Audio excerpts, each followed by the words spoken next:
Hello అండి. Welcome to my channel. ఇవాల్టి వీడియోలో చాలా టేస్టీగా సాంబార్ ఎలా పెట్టుకోవాలనేది చూపిస్తానండి.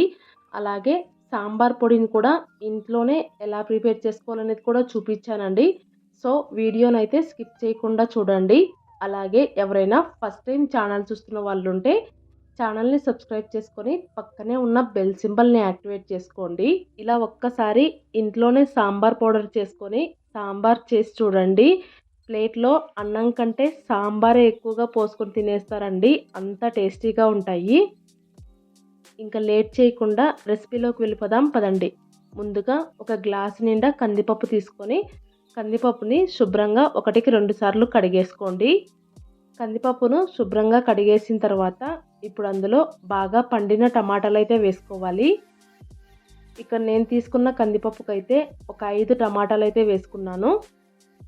టమాటాలని ఇలా చిన్న చిన్న ముక్కలుగా కట్ చేసుకున్న తర్వాత ఇప్పుడు అందులోనే నీళ్ళు అయితే వేసుకోవాలి.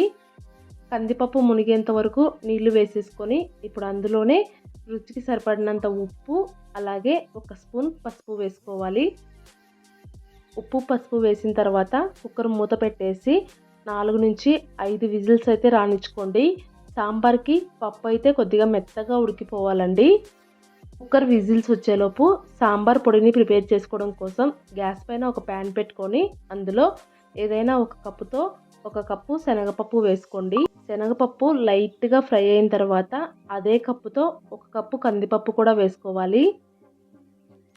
రెండింటిని దగ్గరుండి కలుపుకుంటూ మాడనివ్వకుండా కొద్దిగా రంగు చేంజ్ అయ్యేంత వరకు ఫ్రై చేసుకోండి. ఇలా లైట్గా కలర్ చేంజ్ అయిన తర్వాత ఇప్పుడు వాటిని తీసేసుకొని సపరేట్గా ఒక ప్లేట్లో పెట్టేసుకోవాలి. ఇప్పుడు మళ్ళీ అదే ప్యాన్లోకి ఏ కప్పుతో అయితే శనగపప్పు ఇంకా కందిపప్పు తీసుకున్నామో అదే కప్పుతో 2 కప్పుల ధనియాలు అయితే వేసుకోవాలి. ధనియాలు అయితే వేగడానికి ఎక్కువగా టైం పట్టదండి. సో తొందరగా ఫ్రై అయిపోతాయి అన్నమాట. కలర్ చేంజ్ అయిన తర్వాత వాటిని కూడా ఇలా ప్లేట్లోకి తీసి పెట్టుకోండి. ఇప్పుడు మళ్ళీ అదే కప్పుతో 1 కప్పు మినపప్పు అయితే వేసుకోవాలి. మినపప్పుని ముందు శనగపప్పు కందిపప్పు వేయించుకున్నప్పుడే వేయించుకోవచ్చండి. నేను అప్పుడు వేసుకోవడం మర్చిపోయినాను అనమాట. అందుకే ఇప్పుడైతే వేసుకున్నానండి. మినపప్పు కూడా ఇలా కలర్ చేంజ్ అయ్యేంత వరకు ఫ్రై చేసుకొని వాటిని కూడా ప్లేట్లోకి తీసేసుకోండి. మళ్ళీ గ్యాస్ పైన ప్యాన్ పెట్టుకొని ఇప్పుడు అందులో ఒక 20 దాకా మిరియాలు అయితే వేసుకోండి. మిరియాలని కొద్దిగా ఫ్రై చేసుకున్న తర్వాత 1/4 కప్పు జీలకర్ర కూడా వేసుకోవాలి. జీలకర్ర అయితే చాలా తొందరగా వేగిపోతుందండి. సో ఒక 2-3 సార్లు అలా కలిపేసుకొని ఎమ్మటే వేరే ప్లేట్లోకి ట్రాన్స్ఫర్ చేసేసుకోండి, లేదంటే మాడిపోతుందన్నమాట. ఇప్పుడు మళ్ళీ ప్యాన్లోకి 1 కప్పు బియ్యం అయితే వేసుకోవాలి. బియ్యంని కూడా లో ఫ్లేమ్లోనే కొద్దిగా కలర్ చేంజ్ అయ్యేంత వరకు ఫ్రై చేసుకోండి. 1 నిమిషం పాటు వేయించుకోగానే బియ్యం అయితే ఇక్కడ వీడియో క్లిప్లో చూపిస్తున్నాను చూడండి, అలా కలర్ చేంజ్ అయిపోతాయి అన్నమాట. ఇలా కలర్ చేంజ్ అయిన తర్వాత వాటిని కూడా మసాలాలన్నీ వేసుకున్న ప్లేట్లో అయితే వేసేసుకోండి. ఇప్పుడు ఫైనల్గా కారం కోసం అయితే ఒక 7 ఎండుమిరపకాయలు, గుంటూరు మిరపకాయలు వేసుకోండి. అలాగే వీటితో పాటు కలర్ కోసం అయితే ఒక 4 బ్యాడ్గే మిరపకాయలు వేసుకోండి. ఒకవేళ మీ దగ్గర ఈ మిరపకాయలు లేకపోతే స్కిప్ చేయొచ్చండి. ఇప్పుడు వాటిల్లోనే ఒక గుప్పెడు కరివేపాకు కూడా వేసుకొని అన్నింటినీ లో ఫ్లేమ్లో మాడనివ్వకుండా ఫ్రై చేసుకోవాలి.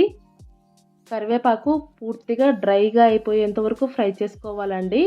ఇక్కడ చూపిస్తున్నాను చూడండి, కరివేపాకుని ఇలా నలిపామంటే ఈజీగా నలిగిపోవాలి. ఇక్కడ కరివేపాకు అయితే ఇంకా ఫ్రై అవ్వలేదండి. సో ఇంకొద్దిసేపు వేయించుకున్న తర్వాత చూపిస్తున్నాను చూడండి, కరివేపాకును ఇలా నలిపితే అలా నలిగిపోవాలన్నమాట. అలా నలిగిపోయిన తర్వాత వీటిని కూడా ప్లేట్లోకి ట్రాన్స్ఫర్ చేసుకొని చల్లారనివ్వండి. ఇవైతే చల్లారుతూ ఉంటాయి. ఈలోపు సాంబార్లో కావాల్సిన చింతపండు ఇంకా వెజిటేబుల్స్ని అయితే ప్రిపేర్ చేసుకుందామండి. ఇలా ఒక చిన్న నిమ్మకాయ సైజ్ అంతా చింతపండు తీసుకొని దాన్ని అయితే నానబెట్టేసుకోండి.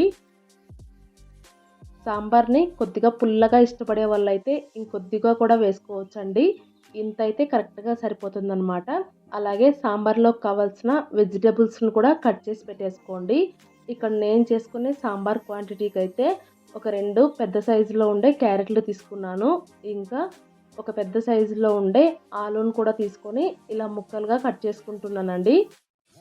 ఆలూని సాంబార్లోకి కొద్దిగా పెద్ద ముక్కలుగానే కట్ చేసుకోవాలి.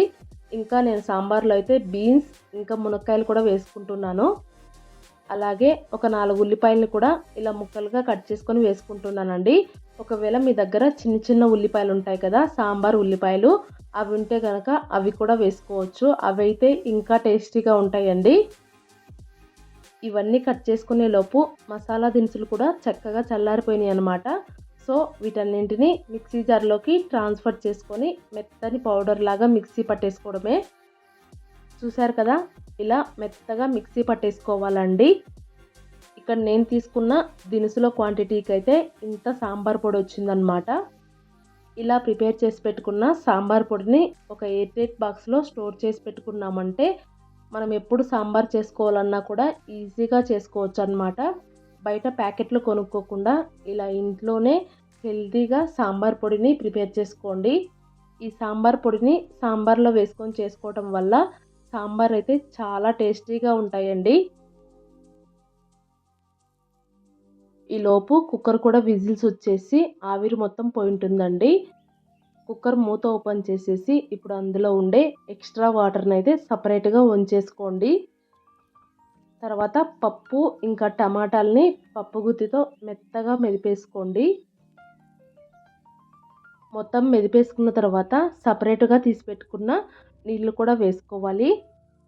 వీటితో పాటు మనం ముందుగానే కట్ చేసి పెట్టుకున్న మునక్కాయలు, క్యారెట్, బీన్స్, ఉల్లిపాయలు ఇంకా ఆలు ఉన్నాయి కదా, వీటన్నింటినీ కుక్కర్లోనే వేసేసుకోవాలి. ఇలా వెజిటేబుల్స్ అన్నీ వేసుకున్న తర్వాత ఇప్పుడు అందులోనే ముందుగానే నానబెట్టుకున్న చింతపండులో నుంచి రసం తీసి ఆ రసాన్ని అయితే వేసుకోండి. ఇలా చింతపండు రసం వేసుకున్న తర్వాత కుక్కర్ మూత పెట్టేసి మళ్ళీ గ్యాస్ పైన పెట్టేసుకోండి. మంటని హై ఫ్లేమ్లో పెట్టేసి ఒక విజిల్ వస్తుందన్న టైంలో గ్యాస్ ఆఫ్ చేసేసుకోండి. ఆఫ్ చేసిన తర్వాత ఒక 2 నిమిషాలు వదిలేసి కుక్కర్లో ఉండే ఎక్స్ట్రా ఆవిరిని విజిల్ పైకి ఎత్తేసి తీసేయండి. ఇలా తీసేయటం వల్ల వెజిటేబుల్స్ అయితే ఓవర్గా కుక్ అయిపోకుండా ఉంటాయండి. చూసారు కదా, ఇలా కుక్కర్లో వేసుకున్నా కూడా వెజిటేబుల్స్ అయితే మరీ ఎక్కువగా ఉడికిపోలేదన్నమాట. ఇలా వెజిటేబుల్స్ అన్నీ ఉడికించుకున్న తర్వాత సాంబార్లో ఒకసారి ఉప్పు పులుపు చెక్ చేసుకోండి.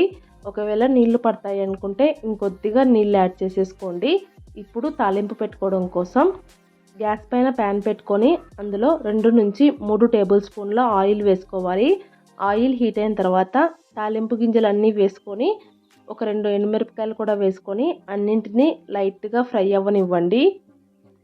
తాలింపు గింజలు అన్నీ బాగా ఫ్రై అయిన తర్వాత ఇప్పుడు అందులోనే కొద్దిగా కరివేపాకు కూడా వేసుకొని కరివేపాకుని కూడా బాగా ఫ్రై చేసుకోండి. ఫైనల్గా కొద్దిగా ఇంగువను కూడా వేసుకొని ఇంగువని కొద్దిసేపు ఫ్రై చేసుకున్న తర్వాత ఈ తాలింపు మొత్తాన్ని ముందుగానే ప్రిపేర్ చేసి పెట్టుకున్న సాంబార్లో అయితే వేసేసుకోండి. ఇలా తాలింపు మొత్తాన్ని సాంబార్లో వేసేసిన తర్వాత మంటని అయితే హై ఫ్లేమ్లో పెట్టుకుని సాంబార్ని కొద్దిసేపు మరగనివ్వండి. 1 నిమిషం పాటు సాంబార్ని హై ఫ్లేమ్లో మరిగించుకున్న తర్వాత ఇప్పుడు అందులో మనం ముందుగానే ప్రిపేర్ చేసి పెట్టుకున్న సాంబార్ పొడిని ఒక 2 స్పూన్లు వేసుకొని కలిపేసుకోవాలి. ఫైనల్గా సన్నగా కట్ చేసి పెట్టుకున్న కొద్దిగా కొత్తిమీర ఇంకా ఒక చిన్న ముక్క బెల్లం ముక్క వేసుకోండి. నా దగ్గర ఆ క్లిప్పింగ్ అయితే మిస్ అయిపోయిందండి.